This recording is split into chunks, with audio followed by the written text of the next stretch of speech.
ஒரு காலத்தில் விஜயநகர பேரரசை நீதியுடனும் பெருமையுடனும் ஆட்சி செய்தார் மன்னர் கிருஷ்ணதேவராயர்.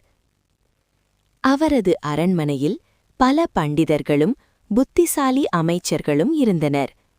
அவர்களில் எல்லோரையும் விட தனிச்சிறப்பு பெற்றவர்தான் தெனாலிராமன். ஒருநாள் மன்னர் கூறினார், நம் நாட்டில் குற்றங்கள் அதிகரித்து வருகின்றன. உண்மையை கண்டுபிடிக்கும் ஒரு வழி யாருக்காவது தெரியுமா? அமைச்சர்கள் எல்லோரும் ஆழ்ந்த சிந்தனையில் மூழ்கினர். ஆனால் தெனாலிராமன் மட்டும் அமைதியாக சிரித்தார். அரசே, குற்றவாளி தன்னையே வெளிப்படுத்தும் ஒரு வழி இருக்கிறது என்று ராமன் சொன்னார்.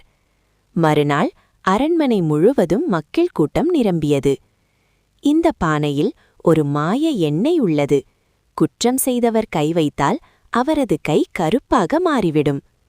மக்கள் ஒருவருக்கொருவர் பதற்றத்துடன் பார்த்தனர். ஆனால் யாருடைய கையும் கருப்பாக மாறவில்லை. அப்போது தெனாலிராமன் சொன்னார், இப்போது உங்கள் கைகளை பாருங்கள். ஒருவரின் கை மட்டும் எண்ணெய் படாமல் இருந்தது. உண்மை வெளிவந்தது.